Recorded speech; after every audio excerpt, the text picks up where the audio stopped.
اور تو اسے بھی جانتا ہے جو کچھ میرے دل میں ہے اور میں اسے نہیں جانتا جو کچھ تیرے نفس میں ہے. بے شک تو ہی سب سے بڑھ کر غیب جاننے والا ہے. میں نے ان سے کچھ نہیں کہا تھا سوائے اس کے جس کا تو نے مجھے حکم دیا تھا یہ کہ تم اللہ کی عبادت کرو جو میرا اور تمہارا رب ہے. اور میں ان پر نگران تھا جب تک میں ان میں رہا. پھر جب تو نے مجھے اٹھا لیا تو ہی ان پر نگران تھا اور تو ہر چیز پر نگہبان ہے. اگر تو انہیں عذاب دے تو بے شک وہ تیرے بندے ہیں اور اگر تو انہیں بخش دے تو بے شک تو ہی غالب بڑی حکمت والا ہے. اللہ فرمائے گا یہ ایسا دن ہے کہ سچوں کو ان کا سچ نفع دے گا. ان کے لیے ایسے باغ ہیں جن کے نیچے نہریں بہتی ہیں وہ ان میں ہمیشہ رہیں گے. اللہ ان سے راضی ہو اور وہ اس سے راضی ہوئے یہی بہت بڑی کامیابی ہے. یعنی اللہ آپ سے راضی ہو جائے تو اس سے بڑی کامیابی اور کوئی نہیں. آسمانوں اور زمین کی اور جو کچھ ان کے درمیان ہے اس کی بادشاہی اللہ ہی کے لیے ہے اور وہ ہر چیز پر خوب قادر ہے. آگے سورۃ انعام کا آغاز کرتے ہیں. سورۃ انعام مکی سورۃ ہے 165 آیات پر مشتمل ہے. اس میں توحید رسالت اور آخرت پر زور دیا گیا ہے. شرک کی تردید کی گئی ہے اور انبیاء کی جدوجہد کا ذکر ہے. آیت نمبر 1 سے 35 میں بات ہے اللہ کی قدرت اور کفات کا انکار. بسم اللہ الرحمن الرحیم. شروع اللہ کے نام سے جو بڑا مہربان نہایت رحم کرنے والا ہے. الحمدللہ الذی خلق السماوات والارض. تمام تعریف اللہ کے لیے ہے جس نے آسمانوں اور زمین کو پیدا کیا اور اندھیروں اور روشنی کو بنایا. پھر جن لوگوں نے کفر کیا وہ اپنے رب کے ساتھ اوروں کو برابر ٹھہراتے ہیں. وہی اللہ ہے جس نے تمہیں مٹی سے پیدا کیا پھر اس نے تمہارے لیے ایک وقت مقرر کیا اور اس کے ہاں قیامت کا ایک وقت بھی مقرر ہے. پھر بھی تم شک کرتے ہو اور وہی اللہ ہے آسمانوں اور زمین میں. وہ تمہاری چھپی اور ظاہر سب باتیں جانتا ہے اور وہ جانتا ہے جو کچھ تم کماتے کیا کرتے ہو. اور ان لوگوں کے پاس ان کے رب کی نشانی میں سے کوئی نشانی ایسی نہیں آئی جس سے انہوں نے منہ نہ موڑ لیا ہو. ان کے پاس جب حق آ گیا تو اسے بھی انہوں نے جھٹلا دیا. چنانچہ جلد ہی انہیں اس چیز کا پتہ چل جائے گا جس کا وہ مذاق اڑایا کرتے تھے. کیا انہوں نے نہیں دیکھا کہ ان سے پہلے ہم نے کتنی ہی قومیں ہلاک کر دی جنہیں ہم نے زمین میں ایسی طاقت دی تھی جو تمہیں نہیں دی تھی اور ہم نے ان پر موسلادھار بارش نازل کی اور نہریں بنائی جو ان کے نیچے بہتی تھی. پھر ہم نے ان کے گناہوں کے باعث انہیں ہلاک کر دیا اور ان کے بعد دوسری قومیں پیدا کی. اور اے نبی اگر ہم کاغذ پر لکھی ہوئی کتاب آپ پر نازل کرتے پھر وہ اپنے ہاتھ سے اسے چھپتے تو جن لوگوں نے کفر کیا وہ ضرور کہتے یہ تو کھلا جادو ہے. یعنی ہم اب وہی کے ذریعے جو کتاب آئی تھی اور آپ صلی اللہ علیہ وسلم نے پھر کاتبین نے وہی سے جو مقرر کیے تھے کاتب ان سے پھر وہ قرآن لکھوایا تھا. تو اگر اللہ کی طرف سے یہ لکھا ہوا قرآن کاغذ پہ لکھا ہوا قرآن اگر نازل ہوتا تو پھر بھی وہ اس کا انکار ہی کرتے اور کہتے کہ یہ کھلا جادو ہے. اور ان کافی لوگوں نے کہا کہ اے نبی کہ اس نبی پر کوئی فرشتہ کیوں نہیں اتارا گیا. اگر ہم کوئی فرشتہ اتارتے تو معاملے کا فیصلہ کر دیا جاتا. یعنی اگر کوئی فرشتہ آتا تو پھر عذاب بھی ان پر نازل ہو جاتا. پھر ان کو ذرا مہلت نہ دی جاتی. اور اگر ہم اس نبی کو فرشتہ بنا کر بھیجتے تو ہم اسے انسان کی شکل میں بھیجتے تبھی ہم انہیں اسی شعبے میں ڈالتے جس میں وہ پڑے ہوئے ہیں. اور نبی یقیناً آپ سے پہلے رسولوں سے بھی مذاق کیا گیا تھا. پھر ان میں سے جن لوگوں نے مذاق کیا تھا انہیں عذاب نے آ گھیرا جس کا وہ مذاق اڑاتے تھے. نبی کہہ دیجیے تم زمین میں گھومو پھرو پھر دیکھو جھٹلانے والوں کا انجام کیا ہوا. ان سے پوچھے جو کچھ آسمانوں اور زمین میں ہے وہ کس کے لیے ہے. کہہ دیجیے للہ اللہ ہی کے لیے ہے. اس نے مخلوق پر مہربانی کرنا اپنے اوپر لازم کر لیا ہے. وہ قیامت کے دن تمہیں ضرور جمع کرے گا جس میں کوئی شک نہیں. جن لوگوں نے اپنے آپ کو خسارے میں ڈالا ہے تو وہ ایمان نہیں لاتے. رات کے اندھیرے اور دن کے اجالے میں جو کچھ ٹھہرا ہوا ہے وہ اللہ ہی کا ہے اور وہ سب کچھ سنتا اور خوب جانتا ہے. اے نبی کہہ دیجیے کیا میں اللہ کے سوا اور معبود بنا لوں جو آسمانوں اور زمین کو پیدا کرنے والا ہے اور وہ سب کو کھلاتا اور اسے نہیں کھلایا جاتا. کہہ دیجیے بے شک مجھے حکم دیا گیا ہے کہ میں وہ پہلا شخص ہو جاؤں جو اسلام لایا ہے اور آپ ہر کس مشرکوں میں شامل نہ ہو جائیں. کہہ دیجیے بے شک اگر میں نے اپنے رب کی نافرمانی کی تو میں ایک بہت بڑے دن کے عذاب سے ڈرتا ہوں.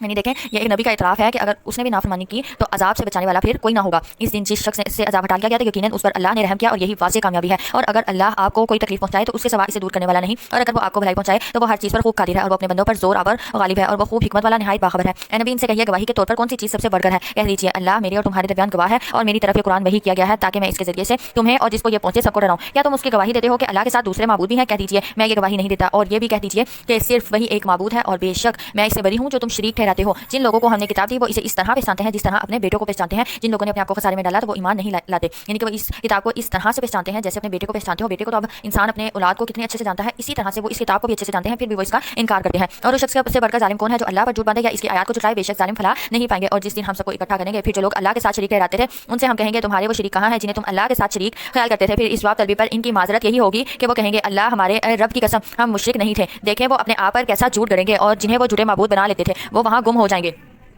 اور ان میں سے بعض وہ ہیں جو آپ کی طرف کان لگاتے ہیں جبکہ ہم نے ان کے دلوں پر پردے ڈال دیے ہیں کہ وہ اس کو سمجھ ہی نہ سکے. اور ان کے کانوں میں بوجھ یعنی بہرا پن ہے. اگر وہ ساری نشانیاں دیکھ بھی لیں تب بھی ایمان نہیں لائیں گے. حتیٰ کہ جب وہ آپ کے پاس آتے ہیں اور آپ سے جھگڑا کرتے ہیں تو ان میں سے جن لوگوں نے کفر کیا وہ یہ کہتے ہیں کہ یہ تو پہلے لوگوں کی کہانیاں ہیں اور وہ دوسروں کو اس ہدایت سے روکتے ہیں اور خود بھی اس سے دور رہتے ہیں. اور وہ اپنے آپ کو ہی ہلاک کر رہے ہیں اور وہ شعور نہیں رہتے. ایسا رویہ اختیار کر کے وہ کسی اور کو نہیں بلکہ اپنے آپ کو ہی خسارے میں ڈال رہے ہیں. اور اگر آپ انہیں اس وقت دیکھیں جب وہ آتش پر کھڑے کیے جائیں گے تو وہ کہیں گے کاش ایک بار ہمیں دنیا میں واپس بھیج دیا جائے اور ہم اپنے رب کی آیات کو ہرگز نہ جھٹلائیں گے اور ہم مومنوں میں سے ہی ہوں گے. بلکہ نہیں ان کے کرتوت تو ظاہر ہو چکے ہیں جنہیں وہ پہلے چھپاتے تھے. اور اگر انہیں واپس دنیا میں بھیج دیا جائے تو بھی وہ وہی کام کریں گے جس سے انہیں روکا گیا تھا. اور بے شک وہ جھوٹے ہیں. اگر انہیں موقع دے بھی دیا جائے تبھی وہ ویسے ہی کام کریں گے اور وہ کہتے ہیں کہ زندگی تو بس ہماری دنیا کی ہی زندگی ہے اور ہمیں دوبارہ نہیں اٹھایا جائے گا. اور اگر آپ انہیں اس وقت دیکھیں جب وہ اپنے رب کے سامنے کھڑے کیے جائیں گے تو وہ فرمائے گا کیا یہ حق نہیں ہے. تو وہ کہیں گے کیوں نہیں یہ حق ہمارے رب کی قسم یہ حق ہے ہمارے رب کی قسم. تو اللہ فرمائے گا پھر عذاب کا مزہ چکھو اس وجہ سے کہ تم کفر کرتے تھے. بے شک وہ لوگ خسارے میں رہے جنہوں نے اللہ سے ملاقات کو جھٹلایا. حتیٰ کہ جب ان کے پاس قیامت اچانک آ جائے گی وہ کہیں گے ہائے افسوس ہم سے اس معاملے میں کیسی کوتاہی ہوئی. اور وہ اپنے بوجھ اپنی پیٹھ پر اٹھائے ہوئے ہوں گے.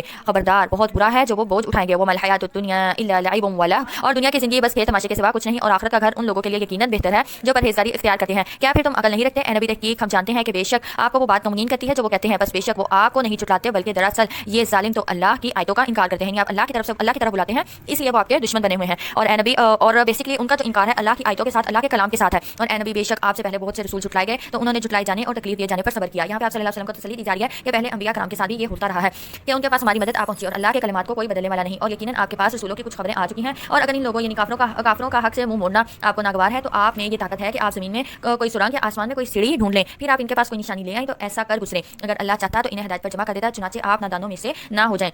یہاں پہ یہ نبی صلی اللہ علیہ وسلم کو یہ ہدایت دی جا رہی ہے کہ آپ ان کے کفر پر زیادہ حسرت و افسوس نہ کریں, کیونکہ ان کا تعلق اللہ کی مشیت و تقدیر سے ہے, اس لیے اللہ ہی کے سپورٹ کریں, وہی اس کی حکمت و مصلحت کو بہتر سمجھتا ہے. اور اگر ان کو ہدایت پر جمع کرنا چاہتا تو اللہ پہلے ہی ان کو ہدایت دے چکا ہوتا, اور آپ ان کے پاس کوئی معجزہ یا نشانی بھی لے آئیں تو ہرگز وہ ایمان لانے والوں میں سے نہیں ہوں گے. آیت 36 سے 73 میں بات ہے ہدایت دنیا اور آخرت کی.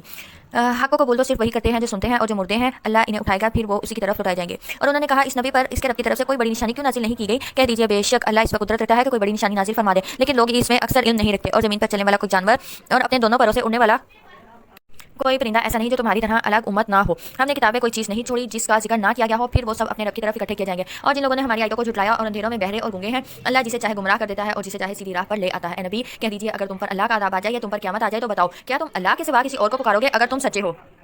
بلکہ تم صرف اسی کو پکارو گے, پھر اگر وہ چاہے گا تو وہ تکلیف دور کر دے گا جس کے لیے تم اسے پکارو گے, اور تم انہیں بھول جاؤ گے جنہیں تم شریک ٹھہراتے تھے. اور یہ ایک قدرتی فطری طور پر بات ہے کہ جب انسان کو تکلیف ہوتی ہے, کسی کو تکلیف میں ہوتا ہے تو وہ اللہ کو پکارتا ہے, اپنے شرکا کو وہ بھول جاتا ہے. اور تحقیق ہم نے آپ سے پہلی امتوں کی طرف رسول بھیجے, پھر ہم نے ان امتوں کو سختی اور تکلیف کے ساتھ پکڑا تاکہ وہ عاجزی اختیار کریں. پھر جب ان پر ہمارا عذاب آیا تو انہوں نے عاجزی کیوں نہ اختیار کی, لیکن ان کے دل سخت ہو گئے, اور جو عمل وہ کرتے تھے ان کو شیطان نے ان کے لیے مزین بنا دیا. پھر جب انہوں نے وہ نصیحت بھلا دی جو انہیں کی گئی تھی تو ہم نے ان پر ہر چیز سے دروازے کھول دیا, حتیٰ کہ جب وہ ان چیزوں پر اترانے لگے جو انہیں دی گئی تھی تو ہم نے انہیں اچانک پکڑ لیا, پھر وہ نا امید ہو کر رہ گئے. پھر اس قوم کی جڑ کاٹ دی گئی جنہوں نے ظلم کیا تھا, اور تمام تعریف اللہ کے لیے ہے جو تمام جہانوں کا رب ہے. اے نبی ان سے کہہ دیجیے اگر اللہ تمہارے کان اور تمہاری آنکھیں چھین لے اور تمہارے دلوں پر مہر لگا دے تو بتاؤ اللہ کے سوا کون معبود ہے جو تمہیں یہ چیزیں لا دے. دیکھیے کس طرح ہم آیتیں پھیر پھیر کر بیان کرتے ہیں, پھر بھی وہ منہ موڑتے ہیں. کہیے اگر تم پر اللہ کا عذاب اچانک یا کھلم کھلا آ جائے تو بتاؤ کیا ظالموں کے سوا کوئی اور لوگ بھی ہلاک کیے جائیں گے؟ اور ہم نے کوئی رسول ایسا نہیں بھیجا جسے خوشخبری دینے والا اور ڈرانے والا نہ بنایا ہو. پھر جو شخص ایمان لے آئے اور اپنی اصلاح کر لے تو ان پر نہ کوئی خوف ہوگا اور نہ ہی وہ غمگین ہوں گے. اور جن لوگوں نے ہماری آیتوں کو جھٹلایا انہیں اس نافرمانی کی وجہ سے عذاب پہنچے گا جو وہ نافرمانی کرتے تھے. اے نبی کہہ دیجیے میں تم سے نہیں کہتا کہ میرے پاس اللہ کے خزانے ہیں, اور نہ میں غیب جانتا ہوں, اور نہ میں تم سے یہ کہتا ہوں کہ میں فرشتہ ہوں. میں تو اسی چیز کی پیروی کرتا ہوں جو میری طرف وحی کی جاتی ہے. کہہ دیجیے کیا نابینا اور بینا برابر ہو سکتے ہیں؟ یعنی ایک دیکھنے والا ہو اور ایک اندھا انسان ہو, کیا آپ اس کو برابر کہہ سکتے ہیں؟ تو پھر کیا تم غور نہیں کرتے؟ اگر آپ انہیں برابر نہیں کہہ سکتے تو آپ اس بات پر بھی غور کیوں نہیں کرتے؟ اے نبی آپ اس قرآن کے ذریعے سے ان لوگوں کو ڈرائیں جنہیں ڈر رہتا ہے کہ وہ اپنے رب کے پاس اکٹھے کیے جائیں گے, وہاں اس کے سوا ان کا کوئی دوست اور سفارشی نہ ہوگا. شاید کہ وہ پرہیزگاری اختیار کریں اور ان لوگوں کو اپنے سے مت دور کریں جو اپنے رب کو صبح اور شام پکارتے ہیں اور وہ اپنے رب کا چہرہ چاہتے ہیں. ان کے حساب میں سے کسی چیز کا بوجھ آپ پر نہیں, اور آپ کے حساب میں سے کسی کا بوجھ ان پر نہیں. یعنی جو انسان جیسا عمل کرے گا اس کو ویسا ہی دیا جائے گا, ایک کا بدلہ دوسرا نہیں دے گا. پھر اگر آپ ان کو اپنے سے دور کریں گے تو آپ ظالموں میں سے ہو جائیں گے. یعنی بے سہارا اور غریب مسلمان جو بڑے اخلاص سے رات دن اپنے رب کو پکارتے ہیں, اس کی عبادت کرتے ہیں, آپ مشرکین کے طعن یا مطالبے سے کہ اے محمد تمہارے ارد گرد غربا اور فقراء ہی کا ہجوم رہتا ہے, ذرا انہیں ہٹاؤ تو ہم بھی تمہارے ساتھ بیٹھیں گے. ان غربا کو اپنے سے دور نہ کرنا. تو یہاں پہ یہ بات ہے کہ آپ یہ سوچتے ہوئے کہ شاید یہ جو مشرکین ہیں یہ آپ کے پاس بیٹھے تو دین سیکھ جائیں, تو ایسا نہیں ہوگا. اور ہم نے اسی طرح لوگوں میں سے بعض کو بعض کے ذریعے سے آزمائش میں ڈالا تاکہ وہ انہیں دیکھ کر کہیں کیا ہم میں سے یہ لوگ ہیں جن پر اللہ نے احسان کیا؟ ہاں کیا اللہ اپنے شکر گزار بندوں کو ان سے زیادہ نہیں جانتا؟ اور جب وہ لوگ آپ کے پاس آئیں جو ہماری آیات پر ایمان رکھتے ہیں تو کہہ دیجیے تم پر سلام ہو, تمہاری رب نے مہربانی کو اپنے اوپر لازم کر لیا ہے. بے شک تم میں سے جو شخص جہالت میں برا عمل کرے پھر اس کے بعد توبہ کر لے اور اصلاح کر لے تو یقیناً بہت بخشنے والا بہت رحم کرنے والا ہے. اور ہم اسی طرح آیات کو تفصیل سے بیان کرتے ہیں تاکہ مجرموں کا راستہ بالکل واضح ہو جائے. اے نبی کہہ دیجیے بے شک مجھے منع کیا گیا ہے کہ میں ان کی عبادت کروں جنہیں تم اللہ کے علاوہ پکارتے ہو. کہہ دیجیے میں تمہاری خواہشات کے پیچھے نہیں چلتا اس صورت میں کہ میں گمراہ ہو جاؤں اور میں ہدایت پانے والوں میں سے نہ ہوں گا. کہہ دیجیے بے شک میں اپنے رب کی طرف سے واضح دلیل پر ہوں اور تم نے اس دلیل کو جھٹلایا ہے. میرے پاس وہ چیز ہے جسے تم جلدی طلب کر رہے ہو, فیصلے کا سارا اختیار اللہ ہی کو ہے, وہ حق بات بیان کرتا ہے اور وہ بہترین فیصلہ کرنے والا ہے. کہہ دیجیے بے شک اگر میرے پاس وہ چیز ہوتی جسے تم جلدی طلب کر رہے ہو تو میرے اور تمہارے درمیان معاملہ کبھی کا چکا دیا گیا ہوتا, اور اللہ ظالموں کو خوب جانتا ہے. اور اسی کے پاس غیب کی کنجیاں ہیں, انہیں اس کے سوا کوئی نہیں جانتا, اور وہ جانتا ہے جو کچھ خشکی اور تری میں ہے, اور کوئی پتہ ایسا نہیں گرتا جسے وہ نہ جانتا ہو, اور زمین کے اندھیروں میں کوئی دانہ ایسا نہیں پھوٹتا جسے وہ نہ جانتا ہو. تو دیکھیں اللہ کی ملکیت اور اللہ کی بادشاہت کتنی وسیع ہے, اور کوئی تر چیز اور کوئی خشک چیز ایسی نہیں جو واضح کتاب میں لکھی ہوئی نہ ہو. اور وہی ہے اللہ جو رات کو تمہیں فوت کرتا ہے, اور وہ جانتا ہے جو کچھ تم دن میں کرتے ہو پھر دوسرے دن میں تمہیں اٹھاتا ہے. یعنی یہاں پہ نیند کا ذکر کیا گیا ہے کہ جب تم رات کو سوتے ہو تو وہ تمہاری آدھی موت ہوتی ہے. اللہ اس وقت جو ہے تم سو جاتے ہو اور اس کے بعد اگلے دن اللہ ہی تمہیں اٹھاتا ہے, اور اگر اللہ تمہیں نہ اٹھائے تو پھر تم موت کی آغوش میں مکمل طور پر چلے جاتے ہو تاکہ زندگی کی مقرر مدت پوری کی جائے. پھر اس کی طرف تمہاری واپسی ہے, پھر وہ تمہیں بتا دے گا جو کچھ تم کرتے رہے ہو, اور وہی اپنے بندوں پر غالب ہے اور تم پر محافظ فرشتے بھیجتا ہے، حتیٰ کہ جب تم میں سے کسی کو موت آتی ہے تو ہمارے فرشتے اسے فوت کرتے ہیں اور وہ اس میں کوتاہی نہیں کرتے، پھر وہ اللہ کی طرف لوٹائے جاتے ہیں جو ان کا سچا مالک ہے۔ خبردار، فیصلے کا سارا اختیار اسی کو ہے اور وہ بہت جلد حساب لینے والا ہے۔ اے نبی کہہ دیجیے تمہیں خشکی اور تری اور اندھیروں سے کون نجات دیتا ہے؟ تم اسے عاجزی کرتے ہوئے رازداری سے پکارتے ہو اور کہتے ہو کہ اگر وہ ہمیں اس مصیبت سے نجات دے دے تو ہم ضرور شکر کرنے والوں میں سے ہو جائیں گے۔ کہہ دیجیے اللہ ہی تمہیں اس مصیبت سے اور ہر غم سے نجات دیتا ہے، پھر بھی تم اس کے ساتھ شرک کرتے ہو، یعنی کہ وہ جب مصیبت آتی ہے تو انسان اللہ کو پکارتا ہے اور جب مصیبت دور ہو جاتی ہے تو پھر انسان کہتا ہے کہ میں نے فلاں سے دم کروایا تھا اور فلاں پیر کی بات مانی تھی، تو پھر تم اللہ کے ساتھ شرک کرتے ہو۔ کہہ دیجیے وہی اس پر قدرت رکھتا ہے کہ تمہارے اوپر سے یا تمہارے پاؤں کے نیچے سے تم پر عذاب بھیجے گا، تمہیں گروہوں میں تقسیم کر کے ایک گروہ کو دوسرے کی طاقت کا مزہ چکھائے۔ دیکھیے ہم کس طرح آیتوں کو پھیر پھیر کر بیان کرتے ہیں تاکہ وہ سمجھیں، اور اس قرآن کو آپ کی قوم نے جھٹلایا حالانکہ وہ حق پر ہے۔ کہہ دیجیے وہی میں تم پر نگران نہیں ہوں، ہر ایک خبر کا وقت مقرر ہے اور جلد ہی تم جان لوگے، اور جب آپ ان لوگوں کو دیکھیں گے جو ہماری آیتوں پر نکتہ چینی کر رہے ہوتے ہیں تو آپ ان کے پاس سے ہٹ جائیں یہاں تک کہ وہ اس کے علاوہ کسی اور بات میں مشغول ہو جائیں، اور اگر شیطان آپ کو یہ بات بھلا دے تو یاد آنے پر ان ظالم لوگوں کے پاس مت بیٹھے۔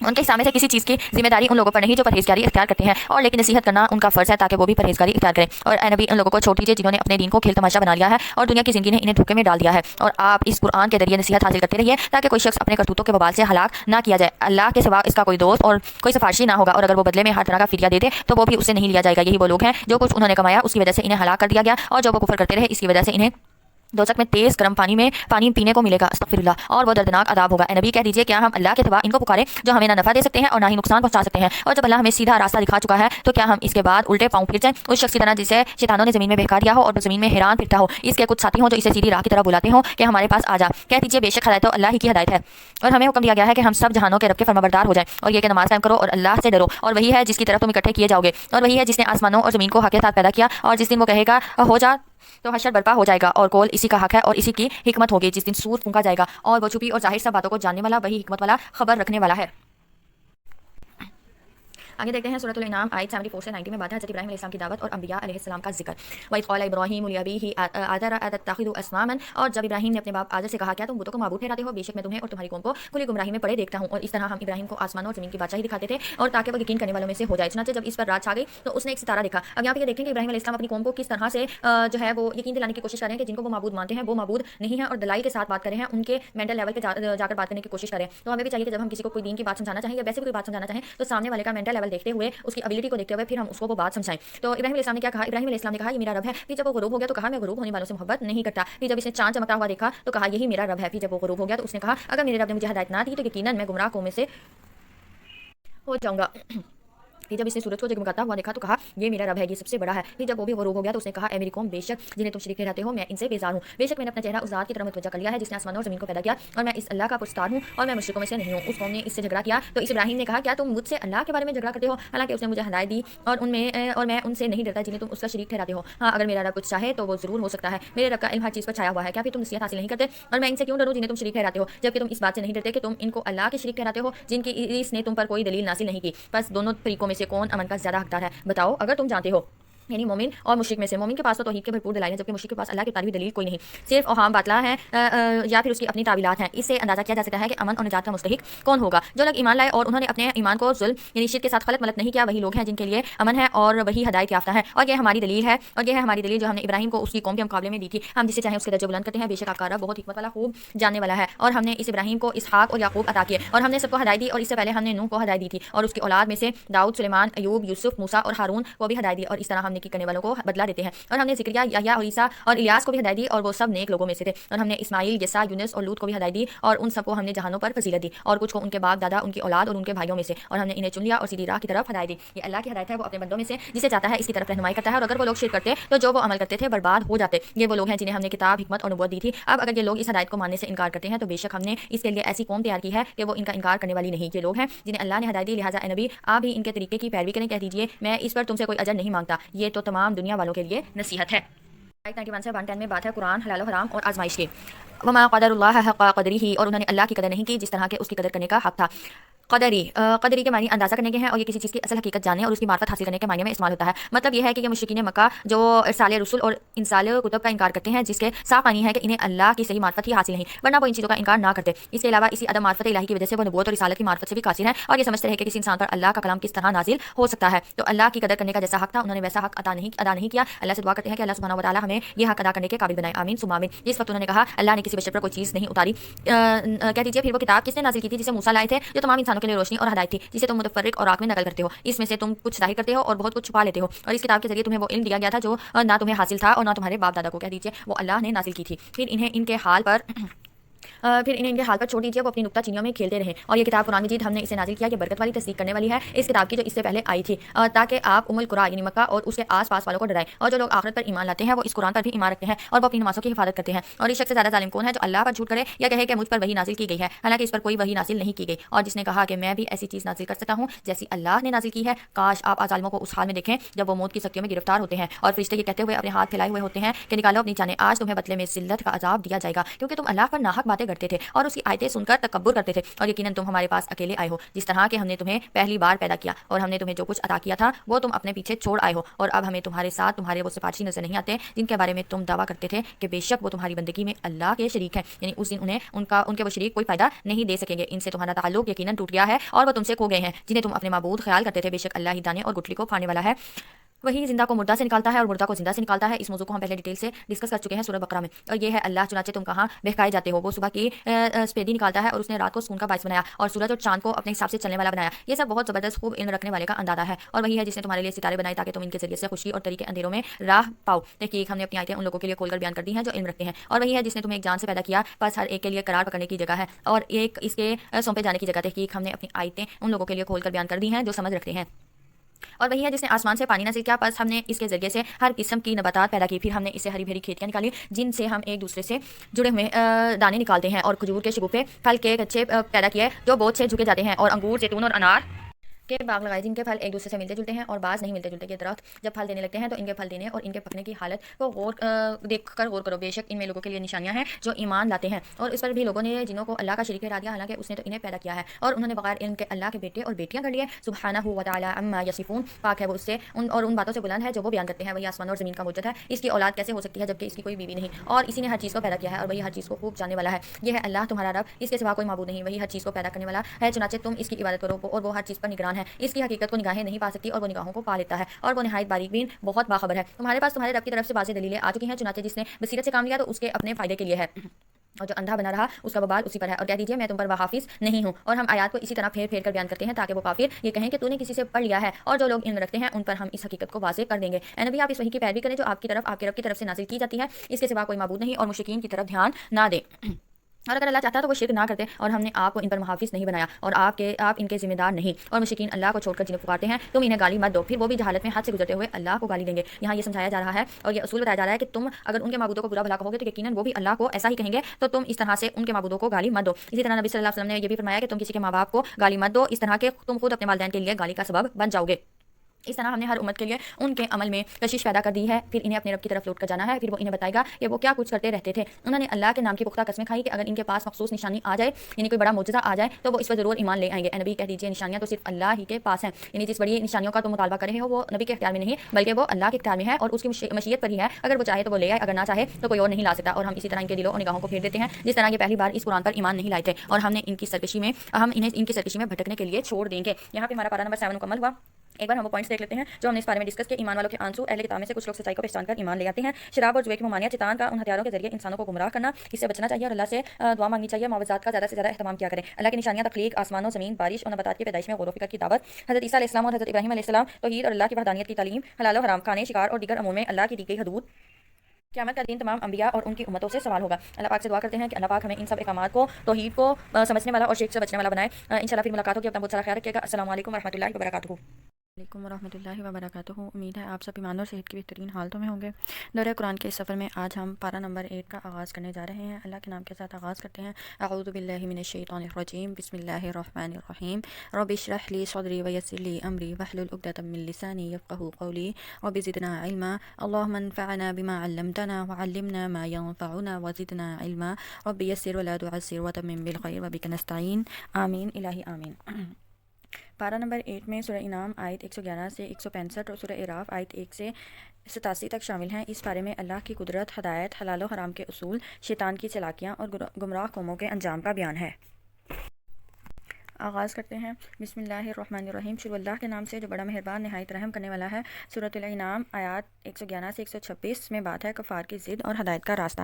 وَلَوْ أَنَّنَا نَزَّلْنَا إِلَيْهِمُ الْمَلَائِكَةَ وَكَلَّمَهُ الْمَوْتَى، اور اگر بے شک ہم ان کی طرف فرشتے نازل کرتے اور ان سے مردے کلام کرتے اور ہم ان کی ہر مطلوبہ شے ان کے سامنے پیش کر دیتے تو بھی وہ ایمان نہ لاتے، یعنی جو معجزات وہ طلب کر رہے تھے اگر انہیں وہ دے دیے جاتے پھر بھی وہ ایمان نہ لاتے۔ ہاں اگر اللہ ایسا چاہتا تو اور بات تھی، یعنی اگر اللہ کی طرف سے ان کی نصیب میں یا ان کے لیے ہدایت لکھی ہوتی تو پھر اور بات تھی، لیکن ان میں سے اکثر جہالت میں ڈوبے ہوئے ہیں۔ اور اسی طرح ہم نے انسانوں اور جنوں میں شیاطین ہر نبی کے دشمن بنائے، ان میں سے ہر ایک دوسرے کے کان میں چکنی چپڑی باتیں ڈالتا رہتا ہے، یعنی وسوسات ڈالتا رہتا ہے تاکہ اسے دھوکے میں رکھے۔ اور انسانوں اور جنوں میں سے مراد یہاں پہ جو کہا نا انسانوں اور جنوں میں سے شیاطین، یعنی انسانوں میں بھی کچھ ایسی خصلت کے لوگ موجود ہیں جو شیاطین میں جو ہیں وہ شامل ہوتے ہیں۔ اور یہ وہی بات ہے جو مختلف انداز میں رسول اللہ صلی اللہ علیہ وسلم کی تسلی کے لیے فرمائی گئی کہ آپ سے پہلے جتنے بھی انبیاء گزرے ان کی تکلیف کی گئی، انہیں ایذائیں دی گئی۔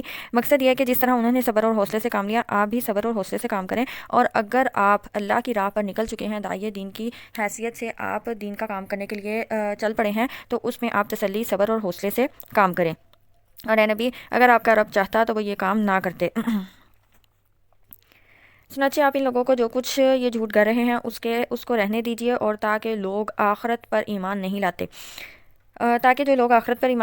ان کا دل اس جھوٹ کی طرف مائل ہو جائیں اور وہ اس جھوٹ کو پسند کرتے رہیں، اور وہ جو برے کام کر رہے ہیں وہ کرتے رہیں۔ آپ کہہ دیجئے کیا پھر میں اللہ کے سوا کوئی اور حاکم تلاش کروں، حالانکہ وہی ہے جس نے تمہاری طرف یہ کتاب تفصیل سے نازل کی ہے، اور جن لوگوں کو ہم نے کتاب دی وہ جانتے ہیں کہ بے شک وہ آپ کے رب کی طرف سے حق کے ساتھ نازل کی گئی ہے، لہذا آپ ہرگز شک کرنے والوں میں شامل نہ ہوں، اور آپ کے رب کی بات سچی اور عدل میں مکمل ہے، اس کی باتوں کو تبدیل کرنے والا کوئی نہیں۔ یعنی اللہ نے جو حکم نازل کیا ہے وہ بالکل سچا ہے، اور عدل و انصاف پر مبنی ہر حکم نازل کیا گیا ہے، اور وہ خوب سننے والا خوب جاننے والا ہے۔ اور اگر آپ اہل زمین کی اکثریت کی اطاعت کریں تو وہ آپ کو اللہ کی راہ سے بہکائیں گے، اور وہ اپنے گمان کے سوا کسی بات کی پیروی نہیں کرتے، اور وہ بالکل اٹکل سے کام لیتے ہیں یا اٹکل والی باتیں ہی کرتے ہیں۔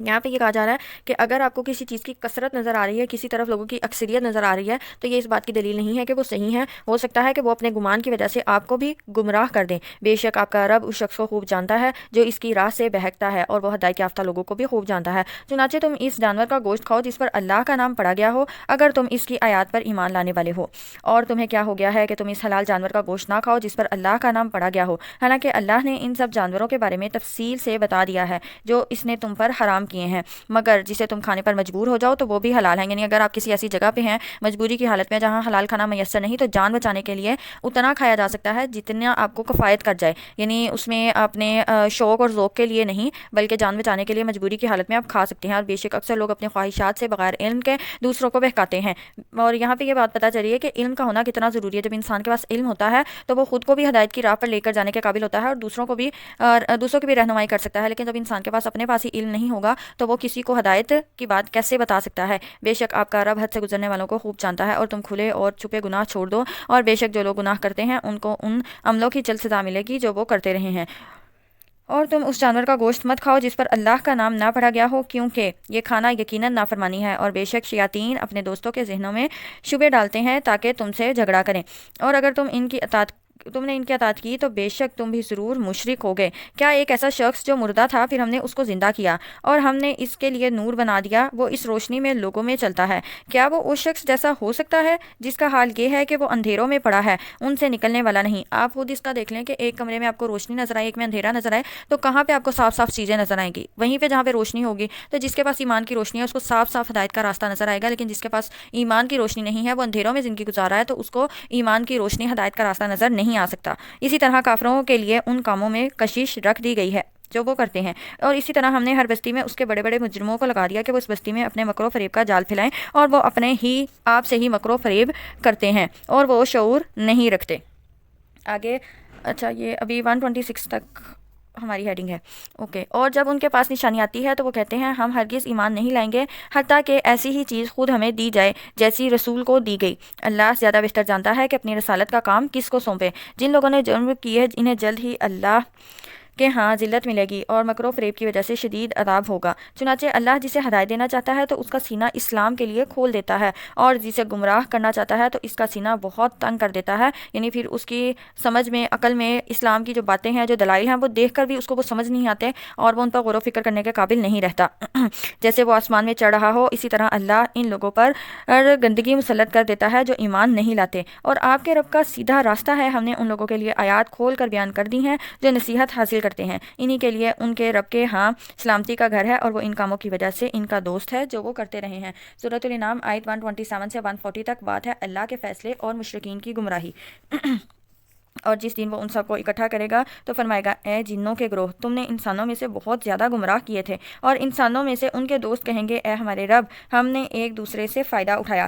جنوں اور انسانوں نے ایک دوسرے سے فائدہ حاصل کیا، اس کے دو مفہوم بیان کیے گئے ہیں۔ جنوں کا انسانوں سے فائدہ اٹھانا یعنی ان کو اپنا پیروکار بنا کر ان کی مدد حاصل کرنا، اور انسانوں کا جنوں سے فائدہ اٹھانا یہ ہے کہ شیطانوں نے گناہوں کو ان کے لیے خوبصورت بنا دیا جسے انہوں نے قبول کیا اور گناہوں کی لذت میں پھنسے رہے۔ دوسرا مفہوم یہ ہے کہ انسان ان غیبی خبروں کی تصدیق کرتے رہے جو شیاطین اور جنات کی طرف سے کہانت کے طور پر پھیلائی جاتی تھی۔ گویا جنات نے انسانوں کو بیوقوف بنا کر فائدہ اٹھایا، اور انسانوں کا فائدہ اٹھانا یہ ہے کہ انسان جنات کی بیان کردہ جھوٹی اور اٹکل والی باتوں سے لطف اندوز ہوتے اور کاہن قسم کے لوگ ان سے دنیاوی مفادات حاصل کرتے رہے۔ تو اس طرح یہ دو طرح سے انسانوں نے جنوں سے اور جنوں نے انسانوں سے فائدے اٹھائے۔ تو ان کے بارے میں یہ کہا جا رہا ہے، اور ہم اس میعاد کو پہنچے جو تو نے ہمارے لیے مقرر فرمائی تھی۔ اللہ فرمائے گا، آگ ہی تمہارا ٹھکانہ ہے، یعنی ایسے لوگوں کا ٹھکانہ آگ ہی ہے، تم اس میں ہمیشہ رہو گے، ہاں اگر اللہ چاہے تو دوسری بات ہے۔ بے شک آپ کا رب بڑا حکمت والا، خوب جاننے والا ہے۔ اور اسی طرح ہم بعض ظالموں کو بعض ان کاموں کی وجہ سے مسلط کر دیتے ہیں جو وہ کرتے رہے ہیں۔ اے جنوں اور انسانوں کے گروہ، کیا تمہارے پاس تمہیں میں سے رسول نہیں آئے تھے؟ وہ تم سے میری آیات بیان کرتے اور تمہیں تمہاری اس آج کے دن کی ملاقات سے ڈراتے تھے۔ تب وہ کہیں گے، ہم اپنے آپ پر ہی گواہی دیتے ہیں، اور انہیں دنیا کی زندگی نے دھوکے میں ڈال رکھا ہے، اور وہ اپنے آپ پر گواہی دیں گے کہ بے شک وہ کفر کرنے والے تھے۔ یہ رسول اس لیے بھیجے گئے کہ آپ کا رب بستیوں کو ان کے ظلم کی وجہ سے ہلاک کرنے والا نہیں، جبکہ ان کے باشندے غافل ہوں، اور ہر ایک کے لیے ان اعمال کی وجہ سے درجے ہیں جو انہوں نے کیے، اور آپ کا رب اس سے غافل نہیں جو وہ کرتے ہیں، یعنی بدلہ جو ہے، درجہ جو ہے وہ اعمال کی وجہ سے ہی ملے گا۔ اور آپ کا رب بے نیاز ہے، رحمت والا، اگر وہ چاہے تو تمہیں لے جائے اور تمہارے بعد جنہیں چاہے جانشین بنا دے، جیسے اس نے تمہیں دوسری قوم کی نسل سے پیدا کیا۔ بے شک جس چیز کا تم سے وعدہ کیا جاتا ہے وہ ضرور آنے والی ہے، اور تم اس کو عاجز نہیں کر سکتے۔ اس سے مراد قیامت ہے، اور تم عاجز نہیں کرنے والے کا مطلب یہ کہ وہ تمہیں دوبارہ پیدا کرنے پر قادر ہے، چاہے تم مٹی میں مل کر ریزہ ریزہ ہو چکے ہو، یا جس طرح بھی تمہارا خاتمہ ہوا ہو، اللہ تمہیں دوبارہ پیدا کرنے پر ضرور قادر ہے۔ اے نبی کہہ دیجیے، اے میری قوم، تم اپنی جگہ عمل کرو، بے شک میں بھی اپنی جگہ عمل کرنے والا ہوں، چنانچہ جلد ہی جان لو گے کہ کس شخص کے لیے آخرت کا اچھا انجام ہے، اور بے شک ظالم فلاح نہیں پائیں گے۔ اور انہوں نے اس میں سے اللہ کے لیے ایک حصہ ٹھہرایا جو اس نے کھیتی اور چوپایوں کی شکل میں پیدا کیا، پھر اپنے خیال کے مطابق کہنے لگے، یہ حصہ اللہ کے لیے ہے اور یہ ہمارے دیوتاؤں کے لیے ہے۔ یہاں اس آیت میں مشرکوں کے اس عقیدے کا ایک نمونہ بتلایا گیا ہے جو انہوں نے اپنے طور پر گھڑ لیے تھے۔ وہ زمینی پیداوار اور مال مویشیوں میں سے کچھ حصہ اللہ کے لیے اور کچھ اپنے خود ساختہ معبودوں کے لیے مقرر کر لیتے تھے۔ اللہ کے حصوں کو مہمانوں، فقراء اور صلہ رحمی پر خرچ کرتے، اور بتوں کے حصوں کو مجاورین اور ان کی ضروریات پر خرچ کرتے۔ پھر اگر بتوں کے مقررہ حصہ میں توقع کے مطابق پیداوار نہ ہوتی تو اللہ کے حصے سے نکال کر اس میں شامل کر لیتے، اور اس کے برعکس معاملہ ہوتا تو بتوں کے حصے سے نہ نکالتے اور کہتے اللہ تو غنی ہے۔ تو اس طرح کا ان کا یہ عقیدہ تھا، اور یہ بہت ہی غلط ان کا عقیدہ تھا، کس قدر برا ہے جو وہ فیصلہ کرتے ہیں۔ یعنی دیکھیں قرآن میں بھی یہ کہا جا رہا ہے کہ جو وہ کام کرتے تھے یا جو ان کا یہ عقیدہ تھا، یہ کس قدر برا عقیدہ تھا۔ اور اسی طرح بہت سے مشرکوں کے لیے ان کے دیوتاؤں نے ان کی اولاد کا قتل پسندیدہ بنا رکھا ہے تاکہ وہ انہیں ہلاک کر دے اور ان کے لیے ان کا دین مشکوک بنا دے۔ یہاں پہ یہ اشارہ ان بچیوں کے زندہ درگور کرنے یا بتوں کی بھینٹ چڑھانے پر ہے، یعنی بتوں کے نام پہ بھی اپنے بچوں کو وہ قربان کر دیا کرتے تھے۔ چنانچہ انہیں اور ان کے جھوٹ کو ان کے حال پر چھوڑ دیجئے جو وہ گھڑتے ہیں۔ اپنے جھوٹے خیال کے مطابق انہوں نے کہا یہ چوپائے اور کھیتی ممنوع ہیں، انہیں بس وہی کھا سکتا ہے جسے ہم چاہیں، اور بعض چوپائے ہیں جن کی پشت پر سواری حرام کر دی گئی، اور بعض چوپائے ہیں جن پر وہ اللہ کا نام نہیں پڑھتے، یہ سب وہ اللہ پر جھوٹ گھڑتے ہوئے کرتے ہیں، وہ جلد ہی انہیں اس جھوٹ کی سزا دے گا جو وہ گھڑتے ہیں۔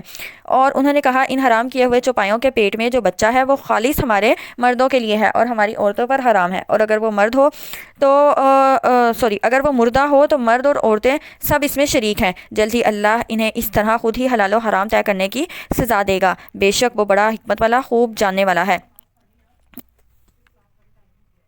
ان آیات میں جو جاہلی شریعت ہے اس کی 3 صورتیں بیان کی گئی ہیں. یہاں ہجرن کا معنی یہاں ممنوع میں آ رہا ہے. یہ پہلی صورت ہے کہ جانور یا فلاں کھیت کی پیداوار ان کا استعمال وہ اپنے لیے ممنوع کر لیتے تھے. اسے صرف وہی کھائے گا جسے ہم اجازت دیں گے, اور یہ اجازت بتوں کے خادم اور مجاورین کے لیے ہوتی تھی. دوسری صورت یہ کہ وہ مختلف قسم کے جانوروں کو اپنے بتوں کے نام آزاد چھوڑ دیتے تھے جن سے وہ دوبارہ برداری یا سواری کا کام نہ لیتے تھے, جیسے بحیرہ, صائبہ, حام وغیرہ. اس کا ہم نے پڑھا تھا, تفصیل پہلے اس کی گزر چکی ہے. اور تیسری صورت کہ وہ ذبح کرتے وقت صرف اپنے بتوں کا نام لیتے, اللہ کا نام نہ لیتے. اور بعض نے اس کا مفہوم یہ بیان کیا گیا ہے کہ وہ ان جانوروں پر بیٹھ کر وہ حج کے لیے نہ جاتے تھے. بہرحال یہ ساری صورتیں گڑی ہوئی ہوتی تو ان کی اپنی تھی, لیکن وہ اللہ پر جھوٹ باندھتے, یعنی باور کراتے تھے کہ یہ اللہ کا حکم ہے اور حکم سے ہی ہم جو کچھ بھی کر رہے ہیں اللہ کے حکم سے ہی کر رہے ہیں. اس کے علاوہ یہاں پہ ایک اور شکل یہ بیان کی گئی ہے کہ جو جانور اور بتوں کے نام جو جانور وہ اپنے بتوں کے نام وقف کرتے ہیں ان میں سے بعض کے بارے میں کہتے تھے ان کا دودھ اور ان کے پیٹ میں پیدا ہونے والا زندہ بچہ صرف ہمارے مردوں کے لیے حلال ہے, عورتوں کے لیے حرام ہے. اور اگر بچہ مردہ پیدا ہوتا تو پھر کہتے تھے کہ اس کے کھانے میں مرد اور عورت دونوں ہی برابر ہیں. تو ان کے بارے میں اللہ نے کہا کہ جو انہوں نے یہ حلال و حرام خود سے طے کیا ہے کہ ان کی سزا اللہ انہیں ضرور دے گا. بے شک وہ بڑا حکمت والا خوب جاننے والا ہے. بے شک وہ لوگ خسارے میں رہے جنہوں نے اپنی اولاد کو علم کے بغیر بے وقوفی سے قتل کیا, اور اللہ نے انہیں جو رزق دیا اس پر جھوٹ باندھ کر اسے حرام ٹھہرایا. تحقیق وہ گمراہ ہو گئے اور وہ ہدایت یافتہ نہ تھے. آگے سورہ انعام کی آیت 141 سے 150 میں بات ہے رزق کھانے کے احکام اور کفار کا رویہ. وَهُوَ الَّذِي أَنشَأَ جَنَّاتٍ مَّعْرُوشَاتٍ, اور وہی ہے جس نے باغات پیدا کیے ٹہنیوں پر چڑھائے ہوئے اور بغیر چڑھائے ہوئے, اور کھجور اور فصلیں پیدا کی ان کے پھل مزے میں مختلف ہیں, اور زیتون اور انار پیدا کیے ملتے جلتے بھی اور نہ ملتے جلتے بھی. ان کا پھل کھاؤ جب وہ پھل لائیں, اور ان کی کٹائی اور چنائی کے دن اس اللہ کا حق دے دیا کرو اور فضول خرچی نہ کرو. بے شک اللہ فضول خرچی کرنے والوں کو پسند نہیں کرتا. اور پیدا کیے اس نے چوپایوں میں سے بوجھ اٹھانے والے اور زمین پر لگے ہوئے. اللہ نے تمہیں جو رزق دیا ہے اس میں سے کھاؤ اور شیطان کے قدموں کی پیروی نہ کرو. بے شک وہ تمہارا کھلا دشمن ہے. یہ 8 قسمیں پیدا کی ہیں, 2 بھیڑ میں سے, 2 بکری میں سے, یعنی نر اور مادہ. اے نبی کہہ دیجئے کیا اس اللہ نے دونوں کے نر حرام کیے ہیں یا دونوں کی مادائیں, یا وہ بچے جو دونوں ماداؤں کے پیٹ میں ہوں؟ ٹھیک ان کے ساتھ مجھے بتاؤ اگر تم سچے ہو. یعنی یہ جو پیچھے وہ صورتیں گزری ہیں اس کے متعلق اللہ پوچھ رہے ہیں کہ کیا میں نے ایسا کوئی حکم نازل کیا ہے, اگر کیا ہے تو میرے سامنے وہ لے کر آؤ اگر تم سچے ہو. اور 2 اونٹوں میں سے اور 2 گائیوں میں سے. کہہ دیجئے کہ اللہ نے دونوں کے نر حرام کیے ہیں یا دونوں کی مادائیں, یا وہ بچے جو دونوں ماداؤں کے پیٹ میں ہیں؟ کیا تم اس وقت حاضر تھے جب اللہ نے تمہیں یہ تاکیدی حکم دیا تھا؟ پھر اس شخص سے بڑھ کر ظالم کون ہوگا جس نے اللہ پر جھوٹ گڑا تاکہ وہ بغیر علم کے لوگوں کو گمراہ کرے. بے شک اللہ ایسے ظالم لوگوں کو ہدایت نہیں دیتا. اے نبی کہہ دیجئے میری طرف جو وحی کی گئی ہے میں اس میں سے کوئی ایسی چیز نہیں پاتا جو کسی کھانے والے پر یا جو اسے کھائے حرام ہو, مگر یہ کہ وہ مردار ہو, بہایا ہوا خون ہو, یا سور کا گوشت, کیونکہ وہ ناپاک ہیں, یا وہ فسق ہو کہ ذبح کرتے وقت اس پر اللہ کے سوا کسی اور کا نام پکارا گیا ہو. پھر جو شخص مجبور ہو جائے شرطیہ وہ سرکشی کرنے والا یا حد سے گزرنے والا نہ ہو تو بے شک آپ کا رب بڑا بخشنے والا نہایت رحم کرنے والا ہے. اور جو لوگ یہودی ہوئے ان پر ہم نے ہر ناخن والا جانور حرام کیا تھا, اور گائیں اور بکری میں پر ان کی چربی حرام کی تھی سوائے اس چربی کے جو ان کے پٹھوں یا آنتوں کے ساتھ لگی ہوئی ہو یا ہڈی کے ساتھ ملی ہوئی ہو. یہ سزا ہم نے انہیں ان کی سرکشی کے باعث دی تھی, اور بے شک ہم سچے ہیں. پھر اگر وہ آپ کو جھٹلائیں تو کہہ دیجئے تمہارا رب وسیع رحمت والا ہے اور اس کا عذاب مجرم قوم سے ٹالا نہیں جاتا. جن لوگوں نے شرک کیا وہ جلد ہی کہیں گے اگر اللہ چاہتا تو ہم اور ہمارے باپ دادا شرک نہ کرتے اور نہ ہم کوئی چیز حرام کرتے. اسی طرح ان لوگوں نے حق کو جھٹلایا تھا جو ان سے پہلے تھے, یہاں تک کہ انہوں نے ہمارا عذاب چکھ لیا.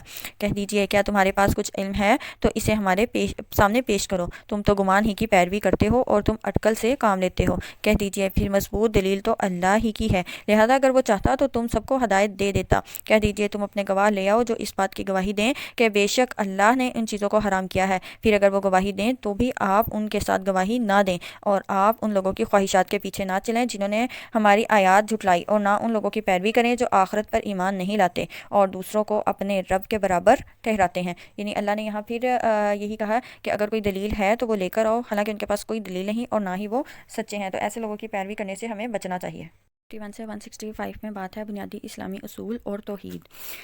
قل تعالوا اتلو ما حرم ربکم علیکم, کہہ دیجئے آؤ میں پڑھ کر سناتا ہوں جو کچھ تمہارے رب نے تم پر حرام کیا ہے, یہ کہ تم اس کے ساتھ کسی چیز کو شریک نہ ٹھہراؤ. اور ماں باپ کے ساتھ نیکی کرو اور اپنی اولاد کو تنگدستی کے ڈر سے قتل نہ کرو۔ ہم تمہیں بھی اور انہیں بھی رزق دیتے ہیں، یعنی کسی فقر کی وجہ سے یا پھر تنگدستی کی وجہ سے اولاد کو قتل نہیں کرنا۔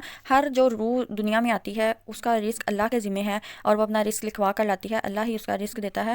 آپ جانوروں کو دیکھیں، ان کو اس بات کی کوئی فکر نہیں ہوتی، وہ روز نکلتے ہیں۔ چڑیا کی اگر مثال لیں تو چڑیا نکلتی ہے، دانہ چگتی ہے اور واپس اپنے گھونسلے میں آ جاتی ہے، خود بھی کھاتی ہے، اپنے بچوں کو بھی کھلاتی ہے۔ تو دیکھیں کہ وہ تو اس طرح کا اس کا مطلب مائنڈ سیٹ نہیں ہے، کیونکہ اسے یقین ہے کہ جو رزق روزی ہے وہ اللہ نے دینی ہے۔ لیکن انسان جو ہے وہ جب یہ ساری سوچ لے آتا ہے کہ اس نے کرنا ہے یا اس نے یہ سارے انتظامات کرنے ہیں رزق اور روزی کے، تو یہ چیز غلط ہو جاتی ہے۔ یہاں پہ انسان کو اپنا یقین صرف کہنے کی حد تک نہیں، عمل کے ذریعے سے بھی یہ ثابت کرنا چاہیے کہ اسے اس بات کا یقین ہے کہ اللہ ہی روزی دینے والا ہے۔ اور جب انسان کو یہ یقین ہو جائے گا تو پھر وہ اس طرح کے گناہ کا ارتکاب نہیں کرے گا۔ اور یہ ہے کہ کاموں کے قریب نہ جاؤ، خواہ وہ ظاہر ہوں یا چھپے ہوئے ہوں، اور کسی ایسی جان کو قتل مت کرو جسے اللہ نے حرام کیا ہو، سوائے اس کے جس کا قتل برحق ہو۔ ان ساری باتوں کی اللہ نے تمہیں تاکید کی ہے تاکہ تم عقل سے کام لو، اور تم یتیم کے مال کے قریب نہ جاؤ مگر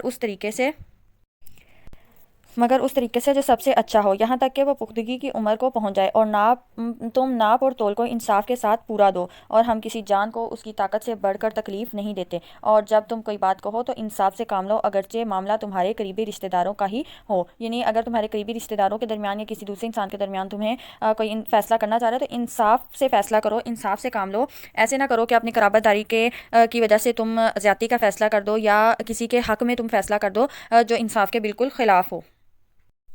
تو اس طرح سے تم نے نہیں کرنا، یعنی کسی ایک کو بہت زیادہ فیور نہیں دینی۔ اور تم اللہ کا عہد پورا کرو، ان ساری باتوں کی اللہ نے تمہیں تاکید کی ہے تاکہ تم نصیحت حاصل کرو، اور یقیناً میرا راستہ سیدھا ہے، لہذا تم اسی کی پیروی کرو اور تم دوسرے راستوں کی پیروی مت کرو، تمہیں اللہ کے راستے سے الگ کر دیں گے۔ اللہ نے تمہیں اس کی تاکید کی ہے کہ تم پرہیزگاری اختیار کرو۔ پھر ہم نے موسیٰ کو اس لیے کتاب دی کہ جو شخص اچھے کام کرے اس پر ہماری نعمت پوری ہو، اور ہر چیز کی تفصیل بیان کرنے کے لیے، اور یہ ہدایت اور رحمت کا ذریعہ ہے تاکہ وہ اپنے رب سے ملاقات پر ایمان لے آئیں۔ دیکھیں جس طرح ہم نے کوئی بھی کام کرنا ہوتا ہے، یا سپوز ہم کچن میں کوئی نیو ریسیپی بنانے لگے ہیں تو ہم چاہتے ہیں کہ ہمارے پاس وہ لکھی ہوئی ریسیپی ہو، ہم جلدی سے دیکھ کر اس کو کر لیں۔ تو یہاں قرآن میں اللہ نے زندگی کا سارا طریقہ بیان کیا ہے، زندگی کی ساری وہ ریسیپیز اللہ نے بیان کر دی ہیں۔ تو انسان کو چاہیے کہ انسان اس قرآن کو پڑھے، قرآن کو سمجھے اور اپنی زندگی کو اس کے مطابق ڈھالے تاکہ آپ کی جو زندگی ہے وہ بالکل سموتھ اور اچھی گزرے۔ اور ہر چیز کی تفصیل بیان کرنے کے لیے، اور یہ ہدایت اور رحمت کا ذریعہ ہے تاکہ وہ اپنے رب کی ملاقات پر ایمان لے آئیں۔ اور یہ قرآن ایک عظیم کتاب ہے، ہم نے اسے نازل کیا، یہ برکت والی ہے، بس تم اس کی پیروی کرو اور پرہیزگاری اختیار کرو تاکہ تم پر رحم کیا جائے، تاکہ تم یہ نہ کہو کہ صرف ہم سے پہلے دو گروہوں یہود و نصارہ پر کتاب نازل کی گئی تھی اور بے شک ہم تو ان کے پڑھنے پڑھانے سے بے خبر تھے، یا تم یہ نہ کہو کہ اگر بے شک ہم پر کتاب نازل کی جاتی تو ہم ضرور ان سے زیادہ ہدایت یافتہ ہوتے۔ یعنی تمہارے جتنے بھی عذر ہیں ان کو اللہ نے اب ختم کر دیا ہے، چنانچہ یقیناً تمہارے پاس تمہارے رب کی طرف سے ایک واضح کتاب اور ہدایت اور رحمت آ گئی ہے۔ پھر اس شخص سے زیادہ ظالم کون ہے جس نے اللہ کی آیتوں کو جھٹلایا اور اس سے منہ موڑا۔ جو لوگ ہماری آیات سے منہ موڑتے ہیں انہیں جلد ہم سخت عذاب کی شکل میں سزا دیں گے، اس لیے کہ وہ حق سے منہ موڑتے ہیں۔ آیات سے منہ موڑنا یعنی جو اللہ نے حکم دے دیا ہے اس حکم کا انکار کرنا، یہ آیات سے منہ موڑنا ہے۔ کیا وہ صرف اس بات کا انتظار کر رہے ہیں کہ ان کے پاس فرشتے آئیں یا آپ کا رب آئے یا آپ کے رب کی بعض نشانیاں آئیں؟ جس دن آپ کے رب کی بعض نشانیاں آ جائیں گی تو کسی ایسے شخص کا ایمان لانا اسے فائدہ نہیں دے گا جو پہلے ایمان نہیں لایا تھا، یعنی کافر کا ایمان جو ہے پھر اس وقت پہ قبول نہیں ہوگا، یا اس نے اپنے ایمان میں کوئی نیک عمل نہیں کیا تھا۔ کہہ دیجئے تم انتظار کرو، بے شک ہم بھی انتظار کرنے والے ہیں۔ بے شک جن لوگوں نے اپنے دین میں تفرقہ بازی اور دو گروہوں میں بٹ کے آپ کا ان سے کوئی تعلق نہیں، بے شک ان کا معاملہ اللہ کے ہاتھ میں ہے، پھر وہ انہیں ان کاموں سے آگاہ کرے گا جو وہ کرتے رہے ہیں۔ تفرقہ بازی سے یہاں پہ منع کیا گیا ہے، گروہوں میں بٹنے سے، تفرقہ بازی سے۔ تو ہمیں چاہیے کہ ہم بھی اس طرح سے جو تفرقہ بازی ہے جیسے یہود و نصارہ نے کی ہوئی تھی اور وہ بنٹے ہوئے تھے، اور مشرکین میں سے بھی کچھ فرشتوں کو ماننے والے تھے، ان کی پوجا کرتے تھے، کچھ ستاروں کی، کچھ نے مختلف بتوں کی بنائی ہوئی تھی۔ تو یہ جو آیت ہے یہ عام ہے، کفار و مشرک سمیت وہ سب لوگ اس میں داخل ہیں جو اللہ کے دین اور رسول کے راستے کو چھوڑ کر دوسرے دین یا دوسرے طریقوں کو اختیار کر کے تفرق کا راستہ اپناتے ہیں۔ تو یہاں پہ یہ جو گروہ بازی ہے، تفرقہ بازی ہے، جو آج افسوس کے ساتھ ہمیں اپنے معاشرے میں بہت زیادہ دیکھنے کو ملتی ہے، تو اس سے بچنے کی کوشش کرنی چاہیے، اور قرآن و حدیث کے مطابق جو عمل ہمیں مل رہا ہے، جو دلیل کے ساتھ ہمارے سامنے آتا ہے، اس پہ عمل کرنا چاہیے۔ جو شخص وہاں ایک نیکی لے کر آئے گا تو اس کے لیے 10 گنا ثواب ہوگا، اور جو شخص ایک برائی لے کر آئے گا تو اسے بس اس کے برابر ہی سزا دی جائے گی۔ تو دیکھیں اللہ کا انصاف اور اللہ کا دین کتنا پیارا ہے کہ جو نیکی ایک لے کر آئے گا اس کو 10 گنا ثواب ملے گا، لیکن برائی ایک ہوگی تو اس کا ایک ہی کا جو سزا ہوگی وہ اتنی ہی دی جائے گی اور ان پر ظلم نہیں کیا جائے گا۔ اے نبی کہہ دیجئے بے شک مجھے میرے رب نے سیدھے راستے کی طرف ہدایت دی ہے، صحیح اعلیٰ اقدار کے حامل دین کی،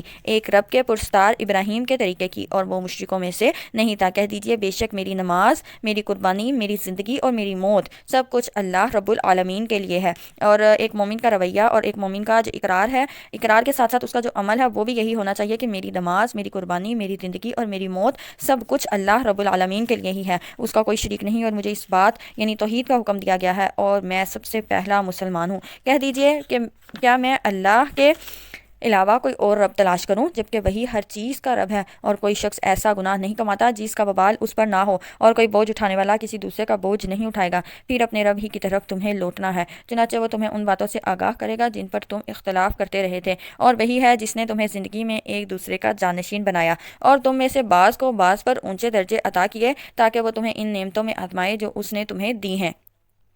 یہاں پہ یہ بات ہے کہ فقر و غنا، علم و جہل، صحت اور بیماری، جس کو جو چاہا اس کو دیا، اور ان سب میں اس انسان کے لیے آزمائش ہے، یعنی اگر کسی کو مال دیا ہے تو وہ مال کیسے خرچ کرتا ہے اور اس کی نیت کیا ہوتی ہے خرچ کرنے میں، وہ اس کے لیے آزمائش ہے، اور اگر کوئی فقر و فاقہ میں زندگی گزارا ہے، مال کی کمی ہے اس کے پاس، تو پھر وہ شکر گزاری میں زندگی گزار رہا ہے یا نہیں، یہ اس کے لیے آزمائش ہے۔ اسی طرح صحت و بیماری میں بھی، علم و جہل میں بھی، تو یہ سب اللہ نے آزمائش کے لیے جو ہے انسان کو وہ مختلف صورتوں میں، مختلف حالات میں اللہ ڈالتے رہتے ہیں تاکہ اللہ آزمائے کہ جو نعمتیں دی ہیں ان میں کون صابر اور شاکر ہے۔ بے شک آپ کا رب جلد سزا دینے والا ہے اور بے شک وہ بہت بخشنے والا، نہایت رحم کرنے والا ہے۔ اللہ پاک سے دعا کرتے ہیں کہ وہ بھی ہمیں ہماری مغفرت فرمائے اور ہمیں اللہ کے دین کے مطابق، اللہ کے حکم کے مطابق زندگی گزارنے والا بنائے۔ سورۃ اعراف کا آغاز کرتے ہیں۔ سورہ اعراف مکی صورت ہے، 206 آیات پر مشتمل ہے، 8ویں پارے سے شروع ہو کر 9ویں پارے میں مکمل ہوتی ہے۔ اس میں توحید، انبیاء کے قصے، اعراف والوں کا ذکر، شیطان کی چالوں سے خبردار کیا گیا ہے۔ یہ صورت اللہ کی بندگی، صبر اور نیکی کی تعلیم دیتی ہے۔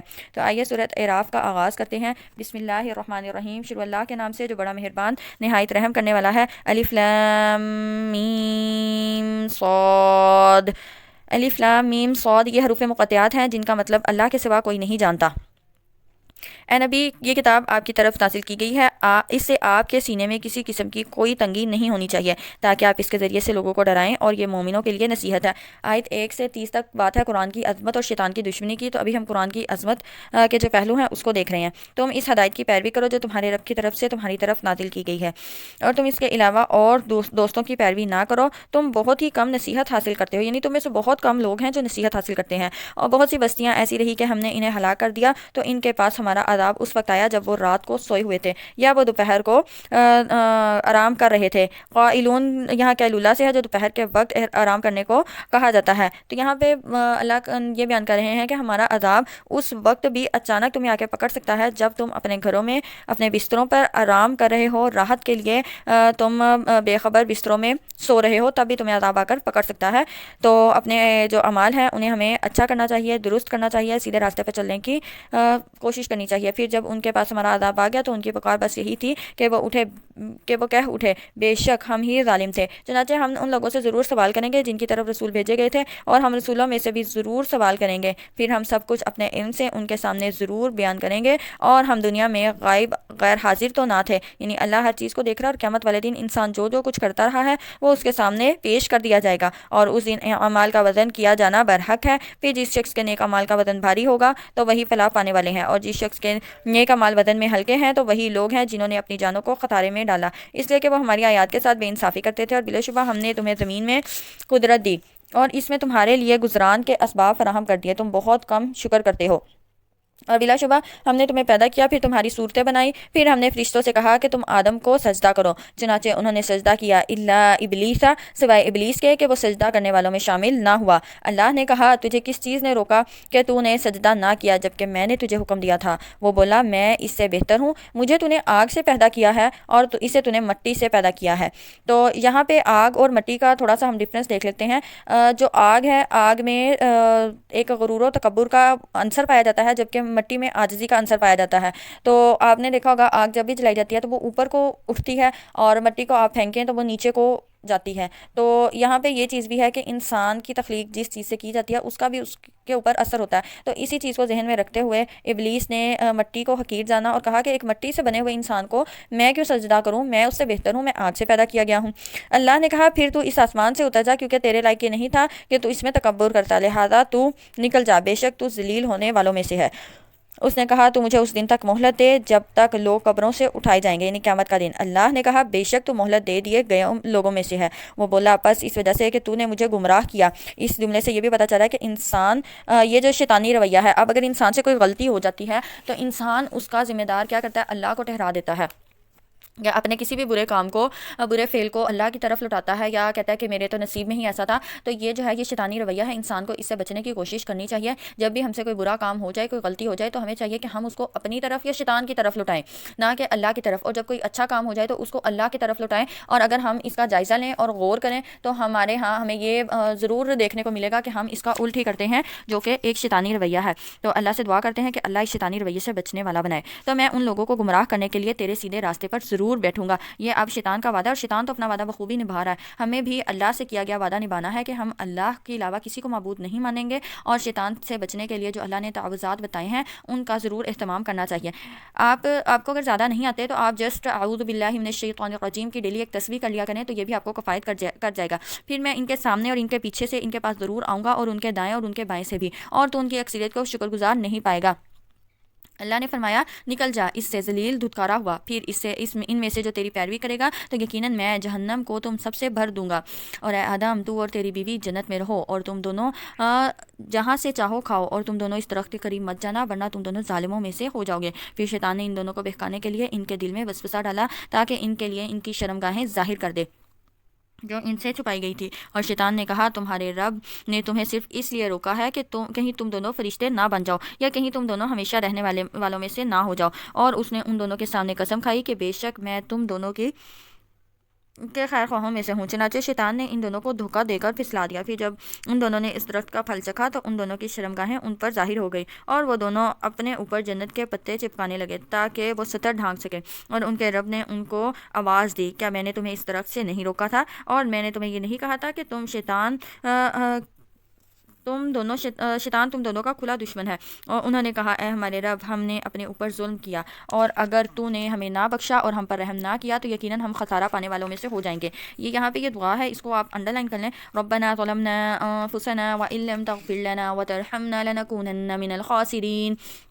اور اس دعا کو اپنی دعا میں، تشہد میں لازمی پڑھا کریں، اپنے صبح شام کے اذکار میں شامل کریں، کیونکہ ہم بحیثیت انسان ہم بہت سی غلطیاں کر بیٹھتے ہیں۔ اللہ رحم کرنے والا ہے اور اللہ ضرور ہمیں بخش دے گا۔ اللہ نے کہا تم اتر جاؤ، تم ایک دوسرے کے دشمن ہو اور تمہیں زمین میں ٹھہرنا اور ایک مقرر وقت تک فائدہ اٹھانا ہے۔ اور فرمایا تم اسی زمین میں زندہ رہو گے اور اسی میں تم مرو گے، اور قیامت کے دن تم اسی میں سے نکالے جاؤ گے۔ اے بنی آدم، بے شک ہم نے تم پر ایسا لباس نازل کیا جو تمہاری شرمگاہیں چھپاتا ہے اور زینت کا باعث ہے۔ لباس کے دو مقاصد بیان کیے گئے، ایک تو وہ زینت دیتا ہے، دوسرا وہ ہمارے جسم کو چھپاتا ہے۔ اور پرہیزگاری کا لباس بہت بہتر ہے، یہ اللہ کی نشانیوں میں سے ہے تاکہ لوگ نصیحت حاصل کریں۔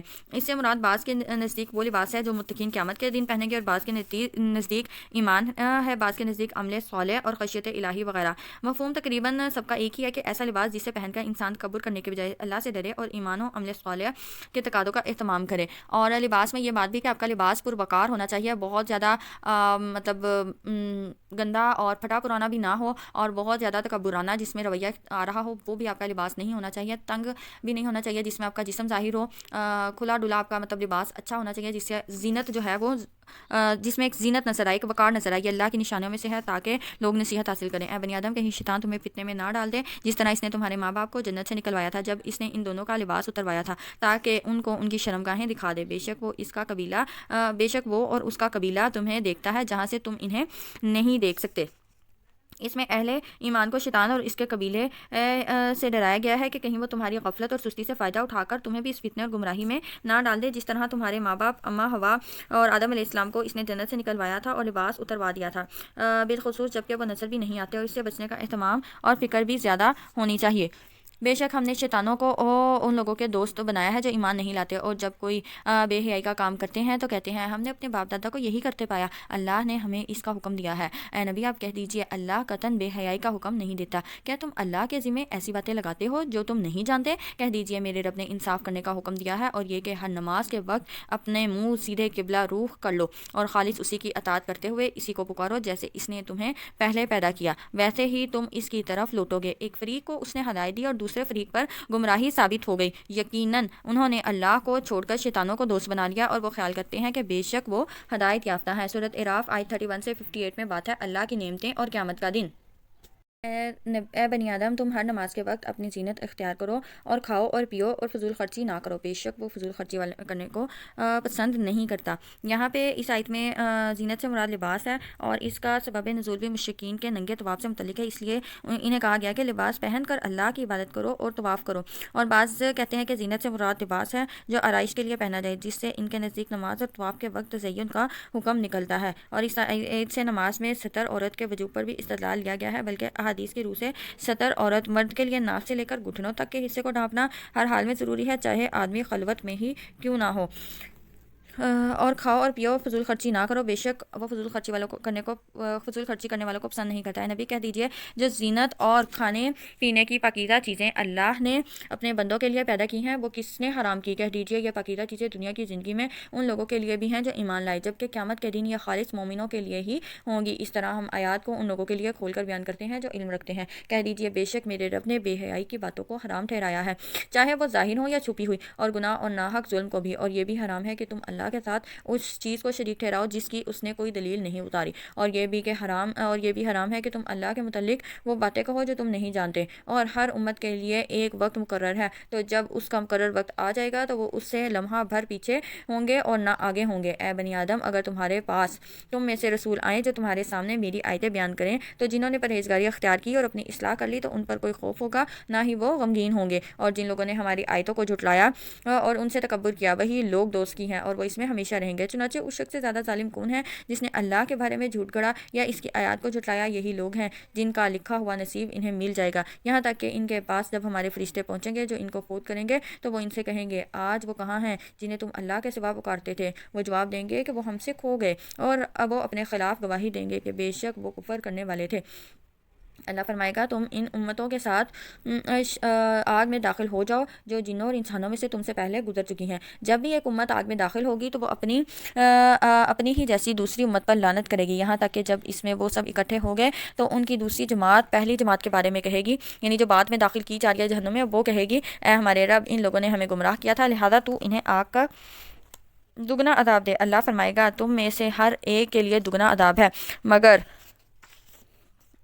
تم نہیں جانتے، اور ان کی پہلی جماعت ان کی دوسری جماعت سے کہے گی تمہیں ہم پر کوئی فضیلت حاصل نہیں، چنانچہ تم اس کے بدلے میں عذاب کا مزہ چکھو جو تم کماتے رہے تھے۔ بے شک جن لوگوں نے ہماری آیتوں کو جھٹلایا اور ان سے تکبر کیا ان کے لیے آسمان کے دروازے نہیں کھولے جائیں گے اور نہ وہ جنت میں داخل ہوں گے یہاں تک کہ اونٹ سوئی کے ناکے میں گھس جائے۔ جیسے سوئی کے ناکے سے اونٹ نہیں گزر سکتا ویسے ہی وہ بھی جنت میں داخل نہیں ہو سکتے، اور ہم مجرموں کو اسی طرح بدلہ دیتے ہیں، ان کے لیے جہنم ہی کا بچھونا ہوگا اور ان کے اوپر اسی کا اوڑھنا ہوگا، اور ہم ظالموں کو اسی طرح بدلہ دیتے ہیں۔ جو لوگ ایمان لائے اور انہوں نے نیک عمل کیے تو ہم کسی شخص کو اس کی ہمت سے زیادہ تکلیف نہیں دیتے، وہی لوگ جنت والے ہیں اور وہ اس میں ہمیشہ رہیں گے۔ ان کے دلوں میں جو کینہ ہوگا وہ ہم نکال پھینکیں گے، ان کے نیچے نہریں بہتی ہوں گی اور وہ کہیں گے سب تعریف اللہ ہی کے لیے ہے جس نے ہمیں یہ سیدھی راہ دکھائی، اور اگر یہ بات نہ ہوتی کہ اللہ نے ہمیں ہدایت دی تو ہم ہرگز ایسے نہ تھے کہ ہدایت پاتے۔ بلا شبہ ہمارے رب کے رسول حق لے کر آئے تھے، اور انہیں آواز دی جائے گی کہ یہ ہے وہ جنت جس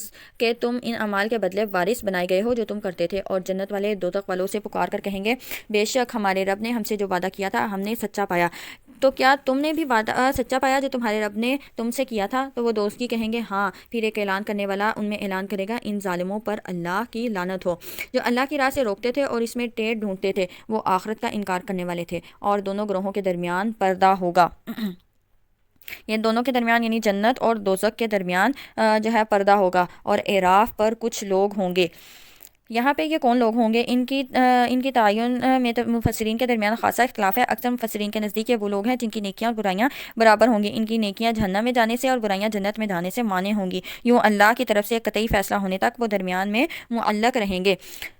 تو وہ اعراف پر کچھ لوگ ہوں گے جو ہر ایک جنتی اور دوستی کو ان کی خاص علامتوں سے پہچانتے ہوں گے۔ وہ جنتیوں کو پکار کر کہیں گے کہ تم پر سلام ہو۔ اعراف والے بھی جنت میں داخل نہ ہوئے ہوں گے جبکہ وہ اس کی امید رکھتے ہوں گے، اور جب ان کی آنکھیں دوستیوں کی طرف پھیر دی جائیں گی تو وہ کہیں گے اے ہمارے رب تو ہمیں ظالموں کے ساتھ نہ کرنا، یعنی وہ جہنم کی طرف مڑنا نہیں چاہیں گے لیکن انہیں جہنم کی طرف موڑا جائے گا۔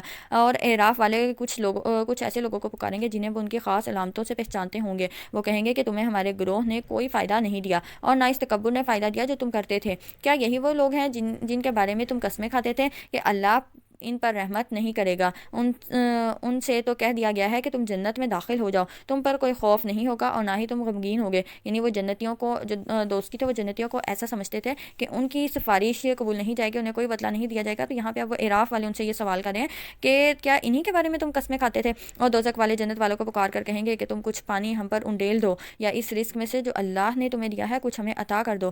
جنتی کہیں گے بے شک اللہ نے یہ دونوں چیزیں کافروں پر حرام کر دی ہیں۔ استغفر اللہ۔ اس وقت آپ اس کو تھوڑا سا سوچیں کہ اللہ نے ان پر پانی بھی حرام کر دیا ہے، وہاں اگر پانی ہوگا بھی تو وہ کھولتا ہوا گرم پیپ والا پانی ہوگا، اور جو کھانا ہے وہ بھی کانٹے دار پھل اور درخت ہوں گے۔ استغفر اللہ۔ تو یہ جو چیز ہے، یعنی دیکھیں کہ یہ ساری جو نعمتیں ہیں اگر ان کافروں کو دنیا میں مل رہی ہیں تو آخرت میں ان کے لیے کوئی حصہ نہیں ہوگا۔ وہ لوگ جنہوں نے اپنے دین کو کھیل تماشا بنا لیا اور انہیں دنیاوی زندگی نے دھوکے میں ڈال دیا، چنانچہ آج ہم انہیں اسی طرح بھلا دیں گے جس طرح انہوں نے اپنے اس دن کی ملاقات کو بھلا دیا تھا، اور جیسے کہ وہ ہماری آیتوں کا انکار کرتے تھے، اور ہم ان کے پاس ایسی کتاب لائے ہیں جسے ہم نے اپنے علم سے تفصیل کے ساتھ بیان کیا ہے، جبکہ وہ ان لوگوں کے لیے ہدایت اور رحمت ہے جو ایمان لاتے ہیں۔ ان لوگوں کو کسی اور بات کا انتظار نہیں، صرف اس کے انجام یعنی قیامت کا انتظار ہے۔ جس دن اس کا انجام سامنے آئے گا تو وہ لوگ جو ان سے پہلے تھے اس دن کو بھولے ہوئے تھے کہیں گے واقعی ہمارے رب کے رسول حق لے کر آئے تھے، تو کیا ہمارے پاس کوئی سفارشی ہے وہ ہمارے حق میں سفارش کریں یا ہمیں دنیا میں لوٹا دیا جائے تو ہم ان اعمال سے ہٹ کر عمل کریں گے جو ہم پہلے کیا کرتے تھے۔ بے شک انہوں نے اپنے آپ کو خسارے میں ڈالا اور وہ ساری باتیں ہوا ہو گئی جو وہ کرتے تھے۔ بے شک تمہارا رب وہ اللہ ہے جس نے آسمانوں اور زمین کو 6 دنوں میں پیدا کیا، پھر وہ عرش پر مستوی ہوا۔ وہ دن کو رات سے اس طرح ڈھانپتا ہے کہ وہ رات جلدی سے اس دن کو آ لیتی ہے، اور اس نے سورج، چاند اور تارے اس طرح پیدا کیے کہ وہ سب اللہ کے حکم کے پابند کر دیے گئے۔ آگاہ رہو، پیدا کرنا اور حکم صادر کرنا اسی کے لیے روا ہے، اور اللہ رب العالمین بہت بابرکت ہے۔ تم اپنے رب کو آہوازاری کرتے ہوئے چپکے چپکے پکارو، بے شک وہ حد سے گزرنے والوں کو پسند نہیں کرتا۔ اور زمین کی اصلاح کے بعد تم اس میں فساد نہ کرو، اور اللہ کو خوف سے اور طمع کرتے ہوئے پکارو، بے شک اللہ کی رحمت احسان کرنے والوں کے قریب ہے، اور وہی تو ہے جو اپنی رحمت سے پہلے خوشخبری دینے والی ہوائیں بھیجتا ہے، حتیٰ کہ جب وہ ہوائیں بھاری بادلوں کو اٹھاتی ہیں تو ہم انہیں کسی مردہ شہر کی طرف پھانک دیتے ہیں، پھر ہم ان کے ذریعے سے پانی نازل کرتے ہیں، پھر ہم اس کے ذریعے سے زمین سے ہر طرح کے پھل نکالتے ہیں، اس طرح ہم مردوں کو قبر سے نکالیں گے تاکہ تم نصیحت حاصل کرو۔ اور جو ستھری زمین ہوتی ہے اس کی پیداوار اپنے رب کے حکم سے خوب نکلتی ہے، جو خراب زمین ہوتی ہے اس کی پیداوار ناقص ہی نکلتی ہے۔ اب انسان کا دل اگر زرخیز ہے تو اس میں جو ایمان کی کھیتی ہے وہ بھی بہت اچھی ہوگی، لیکن اگر وہ خراب یا بنجر ہے تو پھر وہاں کوئی بھی کھیتی پھل پھول نہیں سکتی۔ اسی طرح ہم اپنی آیات کو ان لوگوں کے لیے پھیر پھیر کر بیان کرتے ہیں جو شکر کرتے ہیں۔ سورۃ اعراف آیت 59 سے 87 میں بات ہے انبیاء کی دعوت اور قوموں کا انجام۔ ہم نے نوح کو اس کی قوم کی طرف بھیجا، چنانچہ اس نے کہا اے میری قوم تم اللہ کی عبادت کرو اور اس کے سوا تمہارے لیے کوئی معبود نہیں، بے شک میں تم پر بہت بڑے دن کا عذاب آنے سے ڈرتا ہوں۔ اور اس کی قوم میں سے بعض سرداروں نے کہا بے شک ہم تجھے کھلی گمراہی میں دیکھتے ہیں، اور نوح نے کہا اے میری قوم میں گمراہ نہیں ہوں بلکہ میں تو سب جہانوں کے رب کی طرف سے رسول ہوں، میں تمہیں اپنے رب کے پیغامات پہنچاتا ہوں اور تمہاری خیرخواہی کرتا ہوں، اور میں اللہ کی طرف سے وہ باتیں جانتا ہوں جو تم نہیں جانتے۔ کیا تم اس بات پر تعجب کرتے ہو کہ تمہارے پاس تمہارے رب کی طرف سے ایک ایسے آدمی کے ذریعے سے نصیحت آ گئی جو تم میں سے ہے، تاکہ وہ تمہیں ڈرائے اور تاکہ تم ڈر جاؤ اور تاکہ تم پر رحم کیا جائے۔ پھر انہوں نے نوح کو جھٹلایا تو ہم نے ان لوگوں کو جو اس کے ساتھ ایمان لانے والے تھے کشتی میں بچا لیا، اور ہم نے ان لوگوں کو غرق کر دیا جو ہماری آیتوں کو جھٹلاتے تھے۔ بے شک وہ لوگ دل کے اندھے تھے۔ اور ہم نے قوم عاد کی طرف ان کے بھائی ہود کو بھیجا، ہود علیہ السلام کی قوم عاد۔ اس نے کہا میری قوم تم اللہ کی عبادت کرو، اس کے سوا تمہارے لیے کوئی معبود نہیں، کیا پھر تم ڈرتے نہیں؟ اس کی قوم میں سے کافی چودھری کہنے لگے بے شک ہم تجھے بے وقوفی میں پڑا دیکھتے ہیں اور بے شک ہم تجھے جھوٹوں میں گمان کرتے ہیں۔ یہود علیہ السلام نے کہا ہے میری قوم میں بے وقوف نہیں ہوں بلکہ میں تو سب جہانوں کے رب کی طرف سے رسول ہوں، میں اپنے رب کے پیغامات تمہیں پہنچاتا ہوں اور میں تمہارا خیر خواہ اور امین ہوں۔ کیا تم اس بات پر تعجب کرتے ہو کہ تمہارے رب کی طرف سے تمہارے پاس ایک ایسے آدمی کے ذریعے سے نصیحت آئی ہے جو تمہیں میں سے ہے تاکہ وہ تمہیں ڈرائے؟ اور یاد کرو جب اس نے قوم نوح کے بعد تمہیں زمین میں ایک دوسرے کا جانشین بنایا اور تمہیں قد و قامت میں بڑھوتری دی، لہذا تم اللہ کی نعمتیں یاد کرو تاکہ تم فلاح پاؤ۔ انہوں نے کہا کیا تو ہمارے پاس اس لیے آیا ہے کہ ہم ایک اکیلے اللہ کی عبادت کریں اور انہیں چھوڑ دیں جن کی ہمارے باپ دادا عبادت کرتے تھے؟ چنانچہ اگر تو سچوں میں سے ہے تو ہم پر وہ عذاب لے آ جس سے تو ڈراتا ہے۔ ہود علیہ السلام نے کہا تمہارے رب کی طرف سے تم پر عذاب اور غضب نازل ہوا ہی جاتا ہے۔ کیا تم مجھ سے ان ناموں کے بارے میں جھگڑتے ہو جو تم نے اور تمہارے آباء و اجداد نے رکھ لیے ہیں؟ اللہ نے ان کی کوئی دلیل نازل نہیں فرمائی، چنانچہ تم انتظار کرو، بے شک میں بھی تمہارے ساتھ انتظار کرنے والا ہوں۔ پھر ہم نے ہود کو اور ان لوگوں کو جو اس کے ساتھ تھے رحمت کے ساتھ نجات دی، اور ہم نے ان لوگوں کی جڑ کاٹ دی جنہوں نے ہماری آیات کو جھٹلایا اور وہ ایمان والے نہ تھے۔ اور ہم نے قوم سمود کی طرف ان کے بھائی صالح کو بھیجا۔ صالح علیہ السلام نے کہا اے میری قوم تم اللہ کی عبادت کرو، اس کے سوا تمہارا کوئی معبود نہیں، تحقیق تمہارے پاس تمہارے رب کی طرف سے واضح دلیل آ گئی ہے، یہ اللہ کی اونٹنی ہے جو تمہارے لیے خاص نشانی ہے، چنانچہ تم اسے چھوڑ دو کہ اللہ کی زمین میں چرتی پھرے، اور اسے برائی کے ساتھ ہاتھ نہ لگانا اور تمہیں بہت دردناک عذاب پکڑ لے گا۔ اور یاد کرو جب اس نے تمہیں قوم عاد کے بعد ایک دوسرے کا جانشین بنایا اور تمہیں زمین میں ٹھکانہ دیا، اور تم اس کی نرم مٹی سے محلات بناتے ہو اور پہاڑوں سے گھر تراشتے ہو، چنانچہ تم اللہ کی نعمتوں کو یاد کرو اور زمین میں فسادی بن کر مت پھرو۔ اس قوم کے وڈیرے جنہوں نے تکبر کیا کمزور سمجھے جانے والے ایمانداروں سے کہنے لگے کیا تم یہ بات جانتے ہو کہ واقعی صالح اپنے رب کی طرف سے بھیجا ہوا ہے؟ انہوں نے کہا ہاں بلا شبہ ہم اس چیز پر ایمان لانے والے ہیں جس کے ساتھ اسے بھیجا گیا ہے۔ ان لوگوں نے کہا جنہوں نے تکبر کیا بے شک ہم اس چیز کا انکار کرنے والے ہیں جس پر تم ایمان لاتے ہو۔ اور چنانچہ انہوں نے اونٹنی کی ٹانگیں کاٹ ڈالی اور انہیں اپنے رب کے حکم سے سرکشی کی۔ یہاں پہ ایک آزمائش رکھی تھی کہ ایک دن اونٹنی سارا پانی پی جاتی تھی اور اگلے دن جو ہے وہ گاؤں والے استعمال کرتے تھے، تو وہ اس چیز سے تنگ آ کر انہوں نے اونٹنی کی جو کونچیں تھی وہ کاٹ ڈالی اور انہوں نے اپنے رب کے حکم کی سرکشی کی اور کہا اے صالح اگر تو رسولوں میں سے ہے تو ہم پر وہ عذاب لیا جس سے تو ہمیں ڈراتا ہے۔ پھر انہیں زلزلے نے آ لیا، چنانچہ وہ اپنے گھروں میں گھٹنوں کے بل مردہ گر پڑے تھے۔ تب صالح علیہ السلام نے ان سے منہ پھیر لیا اور کہا اے میری قوم بے شک میں نے تمہیں اپنے رب کا پیغام پہنچا دیا تھا اور میں نے تمہیں نصیحت کی تھی، لیکن تم نصیحت کرنے والوں کو پسند نہیں کرتے۔ اور لوط کو بھیجا جب اس نے اپنی قوم سے کہا کیا تم ایسی بے حیائی کرتے ہو جو تم سے پہلے دنیا والوں میں سے کسی نے نہیں کی؟ بے شک تم مردوں کے پاس آتے ہو جنسی خواہش پوری کرنے کے لیے عورتوں کو چھوڑ کر، بلکہ تم لوگ حد سے بڑھ جانے والے ہو۔ اور اس قوم کا جواب بس یہی تھا کہ انہوں نے کہا انہیں اپنی بستی سے نکال دو، بے شک یہ لوگ بڑے پاک صاف بنے پھرتے ہیں۔ پھر ہم نے اسے اور اس کے گھر والوں کو نجات دی سوائے اس کی بیوی کہ وہ پیچھے رہنے ہلاک ہونے والوں میں شامل ہو گئی، اور ہم نے ان پر پتھروں کی بارش برسائی۔ چنانچہ دیکھ لیجئے مجرموں کا انجام کیا ہوا۔ اور ہم نے آل مدین کی طرف ان کے بھائی شعیب علیہ السلام کو بھیجا۔ اس نے کہا اے میری قوم تم اللہ کی عبادت کرو، اس کے سوا تمہارے لیے کوئی معبود نہیں، تمہارے پاس تمہارے رب کی طرف سے واضح دلیل آ گئی ہے، لہذا تم ناپ تول کو پورا کرو، لوگوں کو ان کی چیزیں کم کر کے مت دو، اور تم زمین کی اصلاح کے بعد اس میں فساد نہ کرو، یہ تمہارے لیے بہتر ہے اگر تم مومن ہو۔ پہلے قوموں میں ان کی جو بھی غلطی ہوتی تھی ان پہ ان کو جو سزا تھی وہ مل جایا کرتی تھی، لیکن اب یہ ہے کہ اگر آپ دیکھیں تو امت مسلمہ پہ یہ اللہ کا احسان ہے کہ یہ ساری جو برائیاں ہیں یہ امت مسلمہ میں پائی جاتی ہیں، مسلمانوں میں پائی جاتی ہیں، لیکن اللہ نے اپنے اوپر رحمت کو لکھ لیا ہے، اس لیے اللہ عذاب کے ساتھ نہیں پکڑتا۔ اور دوسری بات یہ ہے کہ اللہ نے یہ بھی فرمایا ہے کہ جب تک زمین میں ایک بھی میرا نام لیوا باقی ہے تب تک وہ عذاب جو ہے اس کو برپا نہیں کرے گا، لیکن ہمیں چاہیے کہ ہم قرآن کو مضبوطی سے تھام لیں اور جو اللہ نے ہمیں حکم دیا ہے اس پر عمل کریں۔ اور تم ہر ایک راستے پر مت بیٹھو، تم اس شخص کو ڈراتے اور اللہ کے راستے سے روکتے ہو جو اس پر ایمان لے آئے، اور تم اس کی راہ میں ٹیڑھ تلاش نہ کرتے رہو۔ اور یاد کرو جب تم تھوڑے تھے پھر اس نے تمہیں زیادہ کر دیا، اور دیکھو فسادیوں کا انجام کیسا ہوا تھا۔ اور اگر تم میں سے کچھ لوگ اس حکم پر ایمان لے آتے ہیں جو مجھے دے کر بھیجا گیا ہے اور کچھ دوسرے ایمان نہیں لائے تو تم ذرا صبر کرو یہاں تک کہ اللہ ہمارے درمیان فیصلہ کر دے، اور وہ سب سے بہتر فیصلہ کرنے والا ہے۔ پارہ یہاں ہمارا مکمل ہوا۔ اللہ پاک سے دعا کرتے ہیں ہیں کہ اللہ پاک ان احکامات کو، ان مسائل کو، توحید کو اور توحید کو سمجھنے والا بنائے اور شرک سے بچنے کی توفیق عطا فرمائے۔ پارہ 8 کا خلاصہ اور اہم اسباق دیکھتے ہیں۔ شیطان کی چالیں، حضرت آدم علیہ السلام کا قصہ اور لباس کی اہمیت کو ہم نے دیکھا۔ شرک اور حلال و حرام اللہ کے بنائے ہوئے قوانین کو ماننا ضروری ہے۔ انبیاء کی دعوت قوموں کا انجام اور ان کے اعمال کے مطابق ہوا۔ قیامت اور آخرت ہر شخص کو اس کے عمل کے مطابق جزا یا سزا ملے گی، کوئی ایک شخص کسی دوسرے کی جزا یا سزا کا حقدار نہیں ہوگا۔